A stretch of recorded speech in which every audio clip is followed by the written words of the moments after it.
আমার দাদা নপুংসক ছিল। যখন আমার বিয়ে হয় তখন আমার মা আমাকে অনুরোধ করে বলে, তোর স্বামী যখন কাছে আসবে তখন তুই তোর বৌদির ড্রেস পরবি। এখন আমি প্রতিদিন আমার পছন্দের ড্রেস বৌদির থেকে নিয়ে যেতে লাগলাম। কিন্তু একদিন বৌদি প্রেগনেন্ট শুনে আমার সন্দেহ হলো। এরপরে যে সত্যটি জানতে পারলাম তাতে আমি আত্মা কেঁপে উঠল, কেননা সেই বাচ্চা তো আমার। নমস্কার বন্ধুরা, আপনাদের জানাই স্বাগতম। আবারও একটি দুঃখের মর্মাহত গল্প নিয়ে চলে এসেছি আপনাদের সামনে। গল্পটি শেষ পর্যন্ত ভালো করে শুনবেন। চলুন তাহলে শুরু করা যাক। আমার নাম রূপালী। আমার 5 বছর বয়সেই আমার বাবা এই দুনিয়া থেকে চলে যান। আমার দাদা আমার থেকে 10 বছরের বড়। সেই সময় থেকে ওই বেচারা আমাদের জন্য কাজ করতে শুরু করে। ও আমাদের পেটের আগুন বোঝানোর জন্য খুব কষ্ট করত। এমনকি ও আমাদের জন্য বাড়িও বানিয়েছে। আমরা কখনো ভাবিও নি যে আমাদের নিজেদের বাড়ি হবে।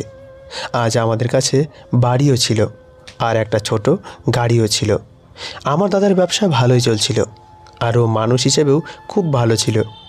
আমি যদি কখনো ওর কাছে টাকা চাইতাম তাহলে ও আমাকে সব সময় বেশি টাকা দিত। আমার মাও ওর খুব প্রশংসা করত। আমাদের ভাই বোনের মধ্যে খুব ভালোবাসা ছিল। আমার এক বড় দিদিও ছিল, যার বিয়েতে দাদা ওকে অনেক জিনিস দিয়েছিল। যদি আমি বলি আমার দাদা এই দুনিয়া সবচেয়ে ভালো দাদা, তাহলে এতে কোনো মিথ্যা হতো না। যখন দাদার বিয়ের কথা এলো তখন আমার মা জায়গায় জায়গায় ঘুরে খুবই সুন্দরী এক মেয়ে পছন্দ করে। আমার মায়ের কথা ছিল, ও আমাদের জন্য এত কিছু করেছে, তাই এটা আমাদের দায়িত্ব ওর জন্য একজন সুন্দরী জীবনসাথী খোঁজা। কেননা দাদা বলেছিল, তোমরা যা বলবে আমি তাকেই বিয়ে করে নেব। আমরা ওর জন্য একটা মেয়ে খুঁজেছিলাম, যার নাম মায়া। সে দেখতে খুবই সুন্দরী, আর তার ব্যবহারও খুব ভালো। দাদার বিয়ে 4 বছর হয়ে গেছে, আর এখন আমার বিয়ের কথা চলছে। দাদা বলেছিল, যেরকম বড় বোনকে জিনিস দিয়েছিলাম সেরকমই ছোট বোনকেও দেব। আমার বোনের কোনো জিনিসেরই কোনো অভাব থাকতে দেব না। আমি খুব খুশি ছিলাম। এরকম একটা দাদা পাওয়া লটারি পাওয়ার থেকে কম না। আমার বৌদিও খুব ভালো। সেও কোনো ব্যাপারেই কিছু বলতো না, কিন্তু সব সময় উদাস থাকতো।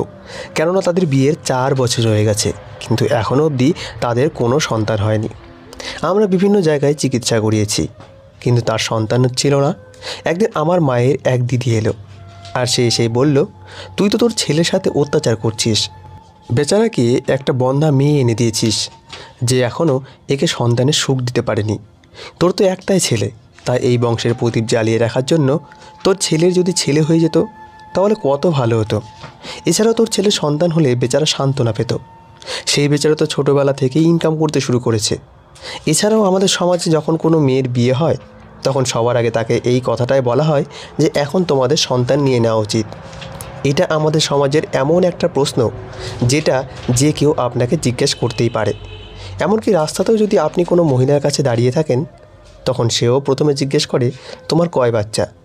আর যদি তুমি বলে দাও আমার বাচ্চা নেই, তাহলে সে জিজ্ঞেস করা শুরু করে দেবে যে কেন নেই, কতদিন থেকে নেই।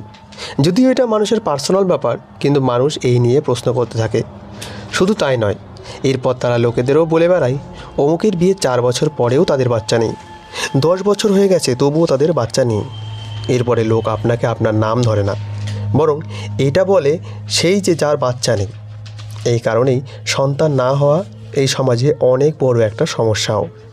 আর তোরা ভালো করিসনি। আমার মা চুপচাপ এই কথাগুলো শুনছিল। তাই আমি আন্টিকে বললাম, আমরা জানতাম যে এরকম হবে। তখন সে বলল, এখন তো তোমরা জানো, তাহলে কিসের অপেক্ষা করছো? নিজের দাদার জীবন বাঁচাও, আর কোনো ভালো মেয়ের সঙ্গে ওর বিয়ে দিয়ে দাও। তাহলে 1 বছরের মধ্যে খুশির খবর আসবে, আর তোমাদের বাড়ি খুশিতে ভরে উঠবে। এই রকম গাছ বাড়িতে রেখে কী লাভ, যে না তো ফল ফুল দেবে আর না তো ছায়া দেবে। 4 বছরে যখন হয়নি তখন তোমার বৌদির কখনোই সন্তান হবে না। আমার মা চুপচাপ এই কথাগুলো শুনল। যখন মায়ের সেই বোন চলে গেল তখন আমি আমার মাকে বললাম, কথা তো আন্টি ঠিকই বলেছিল, এটা সত্যি দাদার সাথে অত্যাচার হচ্ছে। তুমি তো জানো ও বাচ্চাদের কত ভালোবাসে।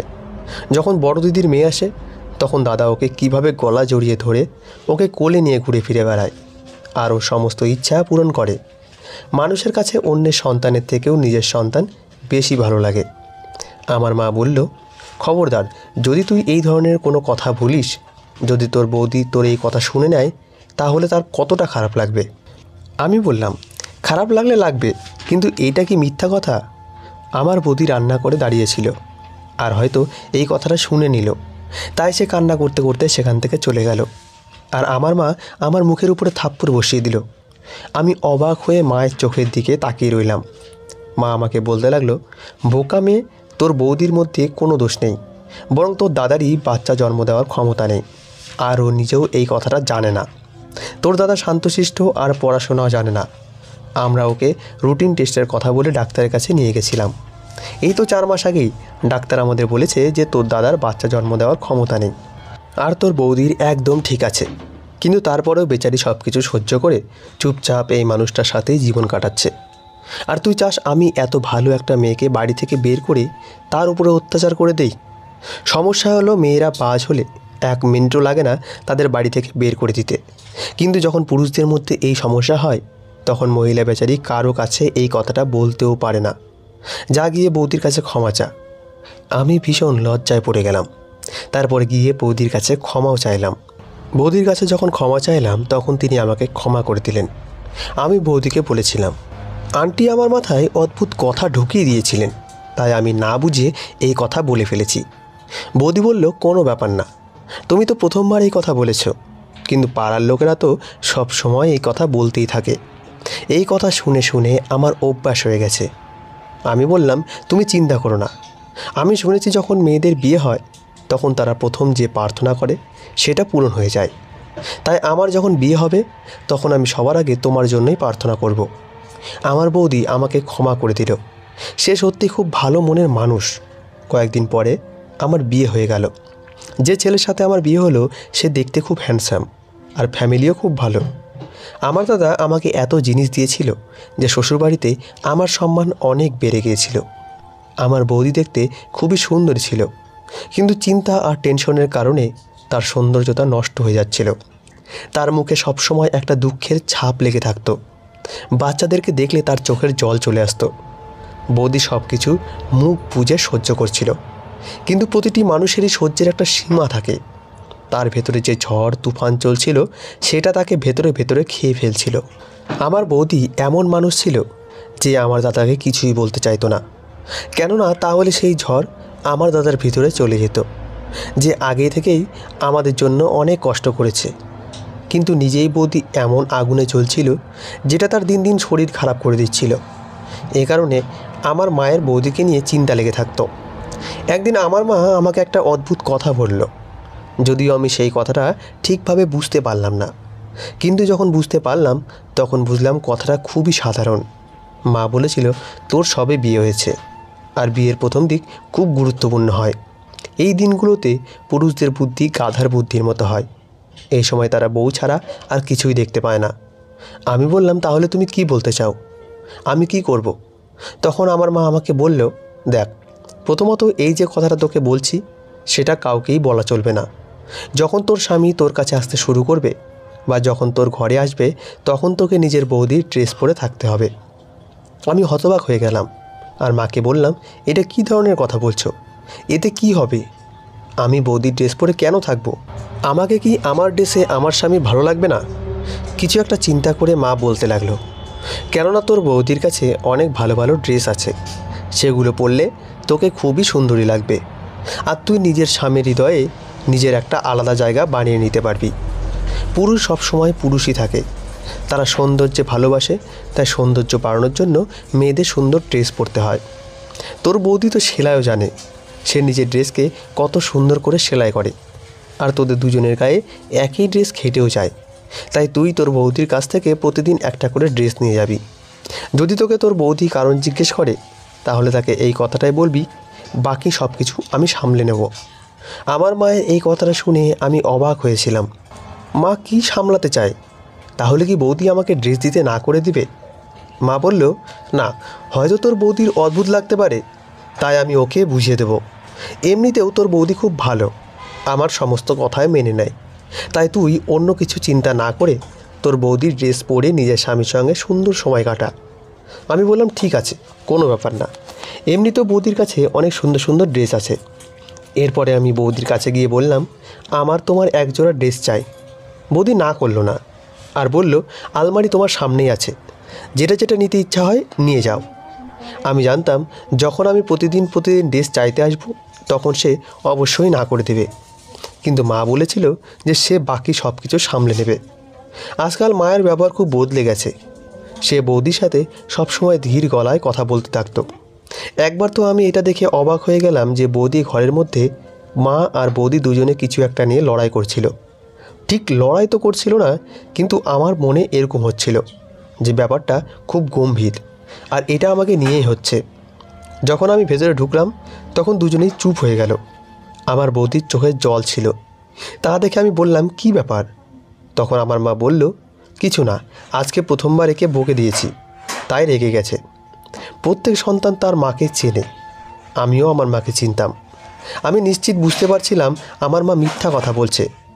আর এদিকে আমার বৌদিও আমার সঙ্গে নজর মেলাচ্ছিল না। এই দুজন কিছু একটা ঘোট পাকাচ্ছিল, কিন্তু আমি এই ব্যাপারে কিছুই জানতাম না। এমনিতে তো বাড়িতে কোনো কথা হলে আমার মা অবশ্যই আমাকে বলতো। বাড়িতে মা কারোর সাথে কথা বলার খুব একটা সুযোগ পেত না, কেননা আমার বৌদি নিজের কাজ নিয়েই থাকতো। আজকাল তাদের মধ্যে কিছু একটা অবশ্যই চলছিল, কিন্তু আমি কিছুই জানতে পারছিলাম না। আমি আমার বৌদির কাছে যখনই ড্রেস চাইতে যেতাম সে আমাকে চুপচাপ দিয়ে দিত। সেই ড্রেস পরে এদিকে আমার স্বামীও আমার খুব প্রশংসা করত আর বলতো, তোমাকে এই ড্রেসে খুব হট লাগছে। আমিও তাকে বলেছি যে এই ড্রেস তো আমার না, কিন্তু হয়তো ও আমার কথা ঠিকভাবে শোনেনি, তাই বলল, যাই হোক, তোমাকে খুব সুন্দরই লাগছে। আমি পরের দিন বৌদিকে সেই ড্রেস ফিরিয়ে দিয়ে আসতাম। সেরকমই একদিন যখন আমি ড্রেস ফেরত দিতে গেলাম তখন আমি একটা অদ্ভুত কথা শুনলাম। আমার বৌদি মাকে বলছিল, আপনার কাছে আমার যে গহনা আছে সেগুলো আমাকে ফিরিয়ে দিন। আমি জানতাম আমার বৌদির গহনা আমার মায়ের কাছে রাখা ছিল। মা জিজ্ঞেস করলো, গহনা দিয়ে কী করবে? তখন সে বলল, দরকার আছে আমার। যখন আমার বৌদি নিজের গহনা নিয়ে ঘর থেকে বেরিয়ে নিজের ঘরে যাচ্ছিল তখন আমার বৌদি আমাকে হাই বলে নিজের ঘরে চলে গেল। আমি ঘরে এসে মাকে বললাম, এসব কী হচ্ছে? আমার মা বলল, ওর জিনিস ওকে ওর বাবার বাড়ি থেকে দিয়েছে, যদি ও নিয়ে যেতে চায় তাহলে আমার আর সমস্যা কী? আমি বললাম, কেন, বৌদি কি তোমার উপরে বিশ্বাস নেই? মা বলল, না, এরকম কোনো ব্যাপার না, ওর কাছে থাকুক, সেটাই ভালো। এখন আমি এমনিতেও বুড়ি হয়ে যাচ্ছি, কাল যদি আমার কাছ থেকে কোথাও হারিয়ে যায় তাহলে আমাকেই প্রশ্ন করবে। এখন আমার মনেও থাকে না যে আমি কোথায় কোন জিনিস রেখেছি। আমি অবাক ছিলাম যে আমার মা আমার বৌদির সমস্ত কথা মেনে নিচ্ছে, তার বিরুদ্ধে একটা কথাও শুনতে পারে না। যে কথায় বৌদি বলতো মা সঙ্গে সঙ্গে তা মেনে নিত। একদিন আমি শ্বশুরবাড়ি থেকে বাড়িতে এলাম, তখন বৌদি বাড়িতে ছিল না। মা বলল, বৌদি বাবার বাড়িতে গিয়েছে। 2 দিন আগেও বৌদি বাড়িতে ছিল না। তাই আমি মাকে বললাম, আজকাল বেশি যেতে শুরু করে দিয়েছে, তুমি তো বৌদির ওপরে খুব ঢিল দিয়ে দিয়েছ।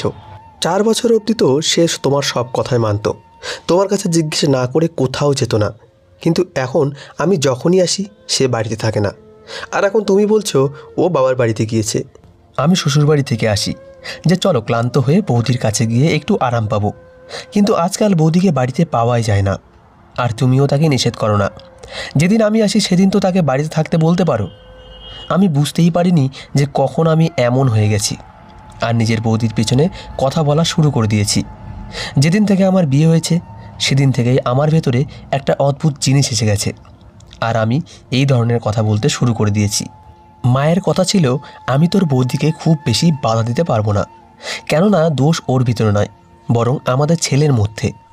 এই কারণে আমি যদি এর উপরে বেশি চাপ দেই তাহলে সে যদি কাল এই কথা বলে বাইরে বলে দেয় তাহলে কি হবে?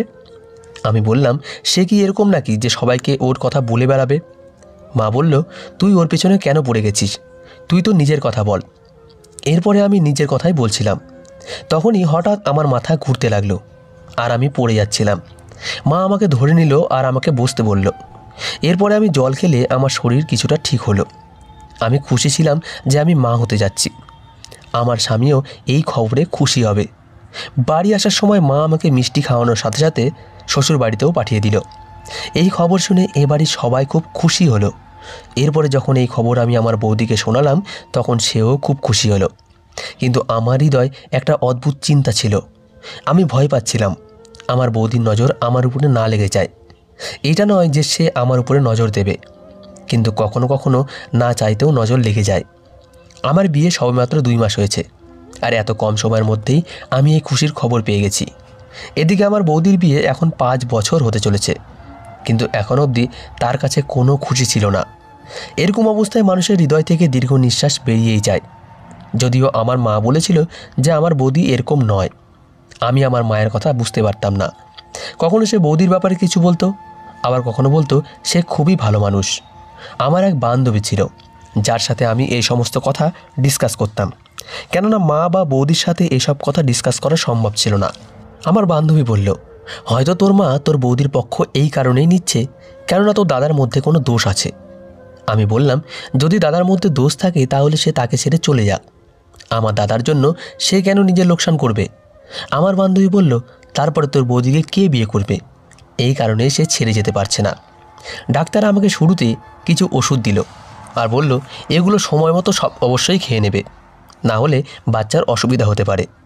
একদিন আমি বৌদির ড্রেস নেওয়ার জন্য তার ঘরে গেলাম। তখন তার সাইড টেবিলের উপরে কিছু ওষুধ রাখা ছিল, যেগুলো দেখে আমার হুঁশ উড়ে গেল, কেননা এগুলো তো সেই ওষুধ যেগুলো ডাক্তার আমাকে খেতে দিয়েছে। কিন্তু আমার বৌদি এই ওষুধ কেন খাচ্ছে? তাহলে কি সেও প্রেগনেন্ট? কিন্তু ডাক্তার তো আমার দাদাকে এইটাই বলেছিল যে সে কখনোই বাবা হতে পারবে না। তাহলে এই সব কি? আর এই ওষুধ এখানে কেন পড়ে আছে? এর মানে হলো আমার মাও এই ব্যাপারটা জানতো, না হলে এই ওষুধগুলো এরকম খোলামেলা রাখা থাকতো না। কিন্তু এসব কি হচ্ছে? আমার বৌদির পেটে কার বাচ্চা? আমি খুব বেশি টেনশনে পড়ে গেলাম। যাই হোক, যখন আমি আলমারি খুলে ড্রেস দেখতে লাগলাম তখন দেখলাম বৌদি নিজের জন্য কিছু ড্রেস কিনে এনে রেখেছে। কেননা যখন আমি তার ঘরে যেতাম আরামসে আলমারি খুলে নিজের পছন্দের ড্রেস বের করে নিতাম। এই কাপড়গুলো তার নিজের সাইজের থেকে অনেক বড়, হয়তো বৌদির পরে কাজে লাগবে। যখন তার পেট বাইরে বেরিয়ে আসবে তখন তাকে ঢিলাঢালা কাপড় পরতে হবে। এর মানে মামলাটা খুব গম্ভীর। আমি আমার মাকে এই কথা বলিনি, কারণ আমাকে এই ব্যাপারে খোঁজ লাগাতে হবে। পরে যখন আমি এই কথাটা নিজের বান্ধবীকে বললাম তখন ও আমাকে এমন একটা অদ্ভুত কথা শোনালো যাতে আমার পায়ের নিচ থেকে মাটি বেরিয়ে গেল। ও বলল, তোর মা তোকে তোর বৌদির কাপড় কেন পরতে বলছে এখন বুঝতে পারছিস? যদি তোর মায়ের তোর চিন্তা থাকতো তাহলে তোকে এর থেকেও বেশি সুন্দর ড্রেস কিনে দিতে পারত। কেননা তোরা তো গরিব না। এমন নয় তো যে তোর মা কোনোদিন তোর স্বামীকে তোর বৌদির কাছে পাঠিয়ে দিয়েছে আর তোর স্বামী তাকে সেই কাপড় দেখে ভেবেছে এটা তার বউ, আর হয়তো তোর বৌদির পেটে যে বাচ্চা আছে সেটা তোর স্বামীর। বান্ধবীর কথা শুনে আমি হতবাক হয়ে গেলাম। এই কথাটা খুবই অদ্ভুত, এরকম হওয়া একদমই উচিত না, কিন্তু যা অবস্থা তাতে তো সেই দিকেই ইশারা করছে। এছাড়াও আমার বান্ধবীর সাথে এই ব্যাপারে অনেক কথা হলো, আর শেষ পর্যন্ত আমি এই সিদ্ধান্তে পৌঁছালাম যে হয়তো নিজের ছেলের সম্মান বাঁচানোর জন্য আমার মাই এই সব কিছু করিয়েছে। কেননা আমার বৌদির পেটে যদি আমার দাদার সন্তান হতো তাহলে এই কথা আমাকে এখনও অবধি বলা হয়নি কেন? এটা তো অনেক বড় খুশির খবর। এই কথাটা সবার প্রথমে মায়ের আমাকে বলা উচিত ছিল, কেননা শেষ পর্যন্ত 4 বছর পরে আমার দাদার সন্তান হচ্ছে না। মা এমনিতেই দাদার সন্তান হচ্ছে না বলে ভীষণ চিন্তায় ছিল। তাই আমার মা এরকম করতেও পারে, কেননা সে দাদাকে খুব ভালোবাসত। সে সবসময় এটাই বলতো যে আমরা এর জন্য কিছুই করিনি, কিন্তু এ আমাদের জন্য অনেক কিছু করেছে। হয়তো মা দাদার সম্মান বাঁচানোর জন্য এই পর্যায়ে চলে গেছে। কিন্তু আমার বৌদি কীভাবে এই কাজের জন্য মেনে নিল? আমি সারাদিন এই ব্যাপারে চিন্তা করতে থাকলাম। এরই মধ্যে আমাদের বাড়িতে কিছু অতিথি বেড়াতে এলো। আমার স্বামী বলল, আজকে তুমি তোমাদের বাড়ি যাবে না, বাড়িতে অতিথি এসেছে, তাদের আদর যত্ন করো। না জানি এই 2 দিন আমি কিভাবে কাটিয়েছি। তাই 3য় দিন অতিথিরা গেলে আমি সঙ্গে সঙ্গে মায়ের কাছে চলে গেলাম। প্রথমে তো আমি কথায় কথায় এটা বললাম যে আমি জানি বৌদি মা হতে যাচ্ছে, এখন তুমি আমাকে এটা বলো এই বাচ্চা কার? আমার মা ঘাবড়ে গেল, কিন্তু তারপরেও এমনভাবে দেখানোর চেষ্টা করলো যেন সব কিছু ঠিক আছে। মা বলল, কার আর বাচ্চা হবে? তোর দাদারই বাচ্চা। আমি বললাম, কিন্তু তুমি তো বলেছিলে ডাক্তার বলেছে দাদা কখনোই বাবা হতে পারবে না, তাহলে ওর বাচ্চা কিভাবে হলো? আমার মা বলল, সবই ভগবানের আশীর্বাদে হয়েছে, ভগবান চাইলে কি না হতে পারে। ডাক্তার কি ভগবান যে তার কথার নড়চড় হবে না? আমি বললাম, যদি এরকমই ব্যাপার ছিল তাহলে এখনও অবধি তুমি আমাকে এই কথা বলনি কেন? বৌদিকে দেখে তো মনে হয় তার 3য় মাস চলছে, তাহলে তুমি এতদিন এই কথা আমাকে কেন বলনি? আমি কি হিংসে করতাম? যেখানে আমি নিজেই মা হতে যাচ্ছি আমি কি তার কোনো খারাপ চাইতাম? আমার মায়ের কথা হলো, এই সব কিছু এত সোজা না, কিন্তু আমার কথা বিশ্বাস কর, তুই যেরকম ভাবছিস সেরকম কিছুই না। আমার মা আমাকে আগে থেকেই বোঝাতে শুরু করলো, যদিও আমি তাকে এখনও বলিনি যে আমার হৃদয়ে কী চলছে। তারপর আমি তাকে বলেই দিলাম যে আমি জানি তুমি কোনো না কোনো চক্কর চালিয়েছ। নিজের ছেলের বদনামের ভয়ে তুমি আমার বাড়িতে ডাকাতি করেছ, আমার স্বামীকে ব্যবহার করেছ। আমার তো মনে হয় আমার স্বামীও এই ব্যাপারটা জানে না। তুমি পুরোপুরি বৌদির গোলাম হয়ে গেছো। সে যদি কালোকে সাদা বলে তাহলে তুমিও তার সাথে সাথে বলবে হ্যাঁ সাদাই তো। সে যদি বলে কয়লা কালো নয় সাদা, তাহলে তুমি তার সাথে কথা মেনে নেবে, কেননা তোমরা দুজনে একসাথে হয়ে একটা জঘন্য কাজ করছো। আমি সেই দিন বৌদির বিরুদ্ধে কথা বলায় তুমি আমার মুখে থাপ্পড় মেরেছিলে। তোমার কি মনে হয় এই সব করে তুমি সব কিছু চেপে রাখতে পারবে? দাদাও নিশ্চয়ই এই ব্যাপারে জানে না, তাই আমি তো দাদাকে এই কথাটা অবশ্যই বলবো, আর আজকেই বলবো। আমি বাড়িতে হাঙ্গামা করা শুরু করে দিলাম। তখন আমার মা চিন্তায় পড়ে গেল, আর আমার বৌদিও এই সব কিছু শুনে নিয়েছিল। আমার মা আমাকে বলল, তোকে সব সত্যি কথা বলছি, কিন্তু ভগবানের জন্য নিজের মুখ বন্ধ কর, না হলে অন্য কেউ শুনে নেবে। আমি ভেতর থেকে ভেঙে পড়েছিলাম, আর বৌদিকে এমনভাবে দেখছিলাম যেন সে আমার শত্রু, আর আমি হয়তো তাকে মেরে ফেলব। আমার হৃদয়ে বৌদির জন্য প্রচণ্ড ঘৃণা ছিল, আর আমি বৌদিকে এমন ভাব দেখাচ্ছিলাম যেন সে আমার শত্রু। এই দুই মহিলা মিলে যে কাণ্ড করেছে তাতে ঘৃণার চোখে দেখা ছাড়া আর কী বা করতে পারতাম। আমি যা ভাবছিলাম সেই সব কিছু যদি সত্যি হয়ে গিয়েও থাকে, তাহলেও আমার কাছে চুপ থাকা ছাড়া আর কোনো রাস্তায় ছিল না। কিন্তু আমি অবশ্যই জানতে চাইতাম যে তারা কি করেছে এবং কিভাবে করেছে। তখন বৌদি আমাকে বলতে শুরু করলো। সে বলল, আমি এক ডাক্তারের কাছে গিয়েছিলাম। সে আমাকে নতুন এক আধুনিক চিকিৎসার ব্যাপারে বলেছিল, যাকে IVF মানে টেস্ট টিউব বেবি বলা হয়। ডাক্তার আমাকে বলেছিল তোমার ক্ষেত্রে চান্স খুব কম, কিন্তু তুমি যদি একটা চান্স নিতে চাও তাহলে নিতে পারো, কিন্তু এর জন্য অনেক টাকা খরচ হবে। ডাক্তারের কথা শুনে আমি এই চিকিৎসা করতে চাইতাম। এই কারণে আমি আমার গহনাও বিক্রি করে দিলাম, আর নিজের স্বামীকেও বুঝিয়ে শুনিয়ে মানিয়ে নিলাম। আমি আমার স্বামীকে এটা তো বলিনি যে সে কখনোই বাবা হতে পারবে না, কিন্তু আমি তাকে বলেছিলাম যে তার কিছুটা সমস্যা আছে। এরপরে আমি তাকে নিয়ে ডাক্তারের কাছে গেলাম। এরপরে ডাক্তার তাকে অজ্ঞান করে প্রয়োজনীয় কাজ করে নিল। এরপরে আমি সেখানে যেতে থাকতাম, কারণ আমাকে প্রতিদিন ইঞ্জেকশন নিতে হতো। তাই তো আমি বাড়িতে থাকতে পারতাম না। আর আমার শাশুড়ি মানে তোমার মা আমার পুরো সাথ দিচ্ছিল। এই কারণে আমি তার কাছে চিরজীবন কৃতজ্ঞ থাকব। লোকেরা এই ধরনের চিকিৎসাকে খারাপ মনে করে। তারা মনে করে মহিলার শরীরের পর পুরুষের শুক্রাণু ঢুকিয়ে দেওয়া হয়, কিন্তু এরকম না। ডাক্তার আমাকে বলেছিল যতদিন আমার প্রেগনেন্সি 4 মাসের না হয়ে যায় আমি যেন এই কথাটা কাউকে না বলি, কেননা এই চিকিৎসা খুব রিস্কি, যে কোনো সময় বাচ্চা নষ্ট হয়ে যেতে পারে। এই কারণেই এই কথাটা তোমাকে বলা হয়নি। কিন্তু ভগবানকে ধন্যবাদ যে এখন আমার 5 মাস চলছে, আমার সন্তান হতে যাচ্ছে। আর ডাক্তার আমাকে বলেছে আমি একসাথে জোড়া বাচ্চার মা হতে যাচ্ছি, আর এই বাচ্চা আমার স্বামীরই। সময় হলে আমরা নিজেরাই তোমাকে এই কথাটা বলতে চাইতাম, কিন্তু তুমি না জানি কী সব ভেবে নিয়েছো। আমি বৌদির সমস্ত কথা শুনে হতবাক হয়ে গেলাম, কেননা এই ব্যাপারে আমিও জানতাম। কোথাও একটা এই ধরনের চিকিৎসার ব্যাপারে পড়েছিলাম। আমাদের সমাজে এই জিনিসটাকে ভালো মনে করা হয় না, হয়তো এই কারণে মা আর বৌদি এই সব কিছু লুকিয়ে করেছিল। এই চিকিৎসা করতে বৌদি নিজের গহনা অবধি বলি দিয়ে দিয়েছে। আমি খুব লজ্জায় পড়ে গেলাম, আর তাই আমি আমার মায়ের কাছে ক্ষমা চাইলাম। আমি মাকে বললাম আমাকে ক্ষমা করে দাও, না জানি আমি কোন কথাকে কোন কথার সাথে জুড়ে এইসব অদ্ভুত অদ্ভুত কথা ভাবতে শুরু করেছিলাম। আসলে আমার এক বান্ধবী আমার মাথায় খারাপ করে দিয়েছিল। মা বলল, ব্যাস তুই শুধু এই কথা কাউকে বলিস না যে আমরা এইভাবে চিকিৎসা করিয়েছি। ব্যাস ভগবানের কাছে প্রার্থনা করিস যাতে সন্তান সুস্থ সবল হয়। আমি আমার বৌদির হাত ধরে তার কাছেও ক্ষমা চাইলাম। সে বলল, আমি লোকের অনেক কথা শুনেছি, তাই আমি এসব কিছু নষ্ট হতে দেব না। আমি আমার স্বামীর উপরে কখনো কোনো আঁচ আসতে দেব না। লোকেরা এটাই ভাববে যে এর সন্তান হচ্ছিল না, তাই হয়তো কোথাও চিকিৎসা করিয়েছে, তাই সব কিছু ঠিক হয়ে সন্তান হয়ে গেছে। আমার বৌদি আবারও একবার আমাকে ক্ষমা করে দিল। সে সত্যি খুব বড় মনের মানুষ। কয়েকদিন পরে আমার মেয়ের জন্ম হলো, আর আমার বৌদির এক মেয়ে আর এক ছেলে হলো। আমাদের বাড়িতে খুশি এসে গেছিল। আমার দাদাও খুব খুশি ছিল, আর আমরাও সবাই খুব খুশি ছিলাম। এই ব্যাপারে আমরা কখনোই কারোর সঙ্গে ভুল করেও কথা বলিনি। এই ঘটনাটা আমরা এমনভাবে ভুলে গেলাম যেটা কখনো ঘটেইনি। বন্ধুরা, আজকের গল্পটি এই পর্যন্তই। গল্পটি আশা করি আপনাদের ভালো লেগেছে। গল্পটি ভালো লেগে থাকলে অবশ্যই একটি লাইক করবেন এবং চ্যানেলটি সাবস্ক্রাইব করে আমাদের পাশে থাকবেন। ধন্যবাদ সবাইকে। ভালো থাকবেন।